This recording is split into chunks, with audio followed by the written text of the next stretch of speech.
అర్థం చేసుకుంటలేరని మీరు అనుకుంటున్నారా?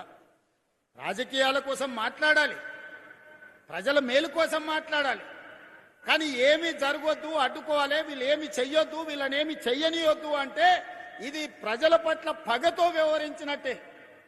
ప్రతిపక్షం బాధ్యత అది కాదు. ప్రతిపక్షం బాధ్యత ప్రభుత్వానికి సూచన చేయాలి, ప్రభుత్వంతో ప్రశ్నించాలి, అవసరమైతే ప్రభుత్వంతో కొట్లాడి పేదలకు ఏ విధంగా మేలు చేయాలనో ప్రయత్నం చేయాలి తప్ప మేము అడ్డుకుంటాం, మేము అడ్డం బండుకుంటాం, నేను నిన్ను ముందుకే పోనీ అని అంటే ఎట్లా? మీరు ఒక్కసారి చెప్పండి. పోనీ అని అంటే మీ సోదరుడు ఊరుకుంటాడా? మీకు తెలియదా? అడ్డం బండుకుంటే ఆగుతామా? ఈడు ఉన్నోళ్ళని అడుగుతున్నా, ఒకవేళ అడ్డం పడుకుంటే ఆగుతామా? 20 నాడు అడ్డం బండుకున్నారు కదా, అడ్డం బండుకుంటే దాటుకొని రాలేదా? ఇవాళ ముఖ్యమంత్రి సిద్దిపేటకు రాలేదా? వస్తాం కదా. మీరు అండగుంటేదో పెద్ద సమస్యనా? ఇవాళ కూడా నేను చెప్తున్నా, మళ్ళా 29లో వస్తాం, సిద్దిపేటలో సమావేశం పెడతాం, సిద్దిపేట నుంచి గెలిచినోని మంత్రిని చేసి ఈ ప్రాంత అభివృద్ధికి అవసరమైన నిధులు ఇస్తాం. ఆ నిధులలో మా వాట మేం తెచ్చుకుంటాం. మోడీ గారిని అడిగేది ఉంటే మోడీ గారిని అడుగుతాం. అదృష్టం బాగుండి రఘునందన్ రావు గారు పెద్ద పొజిషన్లు ఉంటే ఆయన సహకారం కూడా తీసుకుంటాం.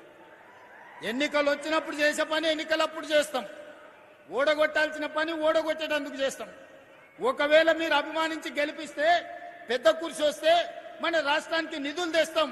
నాకెందుకే సిగ్గు బేసిజము?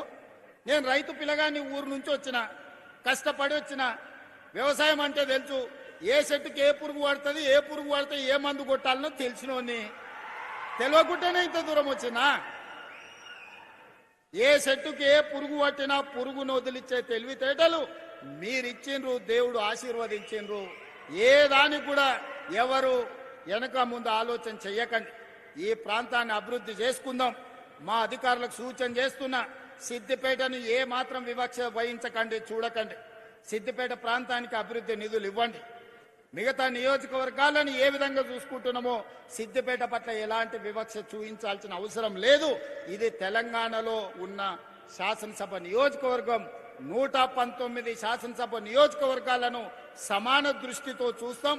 మాలాకటి వెనకబడ్డోళ్ళము, ఆకలైనోళ్ళము, ఒంటిపూట తిన్నోళ్ళము, ఓ బుక్క ఎక్కువ తింటే మీరు కూడా అయ్యే ఇన్ని రోజులు ఉపాసం పడినంటే ఇప్పుడు ఓ బుక్క తింటుండని మీరు కూడా జర్ర చూసి చూడనట్టు ఉండరు. ఎందుకంటే మేము జొన్న రొట్టెలు కందిపప్పు తిని బతికినోళ్ళం. ఇప్పుడే జర తెల్లపువ్వు తిని చికెన్ మటన్ తినే కాడికి వచ్చిన జర ఆకలి ఉంటుంది. కొడంగల్కు నిధులు ఇస్తున్నా అంటే మరి నేను ముఖ్యమంత్రి అయినా అడగరా? ఊరికి పోతే అడగరా? ఏం తెస్తావు అన్నా, నిన్ను ముఖ్యమంత్రిని చేస్తే మరి ఏమన్నా తెచ్చినావంటే నేను ఏమన్నా చెప్పాలి కదా. పిల్లగాడు దుబాయ్ పోతాడు పని చేయనికే, అమ్మనాయనం చూడడానికి వస్తే ఏమన్నా బట్టలు, అన్నదమ్ములకు బట్టలు అద్దాలు తెచ్చిండని చూడరా? చూడరా మీరు అందరూ? గట్లనే మరి పిల్లగాడు ఉపయోగపడి బయటకు పోయి ఎదిగిండు అని అంటే ఆడ నుంచి ఏదన్నా ఆశిస్తారు. ఏమన్నా చేసినా కానీ మీకు అన్యాయం చెయ్యను. మనందరం కలిసి బాగా పనిచేసుకుందాం. మీరందరూ అండగా నిలబడండి. ఈరోజు రైతు భరోసాలో భాగంగా దాదాపుగా 3,600 కోట్ల రూపాయలు మీ ఖాతాలో వేసినాం. మిగతా పైసలు కూడా 45 రోజుల్లో మీ ఖాతాలో పడతాయి.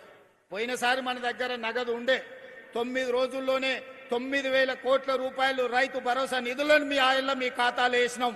మీ అకౌంట్లో ఒక్కసారి చూసుకోండి. మొదలు పెట్టి చివరికి 9 రోజుల్లో 9,000 కోట్ల రూపాయలు ఆయల్లో వేసినాం. ఆయల్లో ఉన్నాయి కాబట్టి మీకే వడ్డిచ్చినాం. ఇవాళ కొంచెం వెనుక ముందుంది కాబట్టి 45 రోజుల్లో 9,000 కోట్ల రూపాయలు రైతుల ఖాతాలో వేసి రైతును రాజును చేసే బాధ్యత నాది, మా ప్రభుత్వాన్ని. మీరు ఆశీర్వదించండి, అండగా నిలబడండి. అభివృద్ధి పదం వైపు తెలంగాణ రాష్ట్రాన్ని నడిపించుకుందామని తెలియజేస్తూ మీ అందరి దగ్గర సెలవు తీసుకుంటున్నా. ధన్యవాదాలు మిత్రులారా. రేవంత్ రెడ్డి గారి నాయకత్వం, రేవంత్ రెడ్డి గారి నాయకత్వం, రేవంత్ రెడ్డి గారి నాయకత్వం, రేవంత్ రెడ్డి గారి నాయకత్వం. మీ అందరికీ తెలుసు, 1600 రైతు వేదికల ద్వారా 4 లక్షల మంది రైతులు ప్రత్యక్షంగా చూశారు. ఇక్కడ 30,000 మంది రైతులు ప్రత్యక్షంగా ముఖ్యమంత్రి గారి సందేశాన్ని విన్నారు. రైతు భరోసాతో రైతు ఉత్సవాల్లో కొత్త ఉత్సాహాన్ని అందించిన ముఖ్యమంత్రి గారికి ధన్యవాదాలు. 3 రంగుల జెండా బట్టి సింగమోలే కదిలినాడు ఒక్కరో కాంగ్రెస్ రేవంత్ అన్న నిగ్గదీసి అడిగే మునగాడు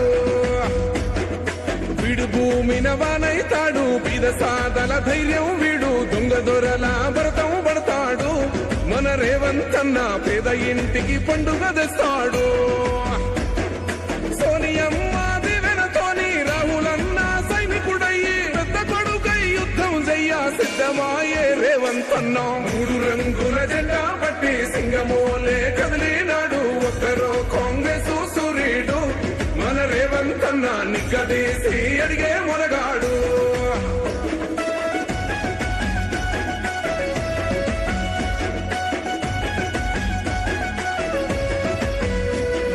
దాడులెన్ని జరిగిన గాని దడువలేదు రేవంత్ అన్న గంతకంతా ఎత్తుకు ఎదిగాడు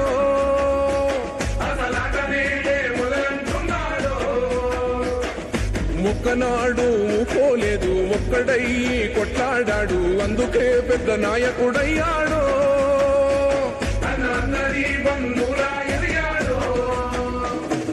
అమరవీరుల త్యాగం చూసి అమ్మ సోనియ చలువతోటి వచ్చిన మన తెలంగాణ రక్షణే ధ్యేయమంటున్నాడు 3 రంగుల జెండా పట్టి సింగమోలే కదిలినాడు ఒక్కరో కాంగ్రెస్ సూర్యుడు మన రేవంత్ అన్న నిగ్గదీసి అడిగే మునగాడు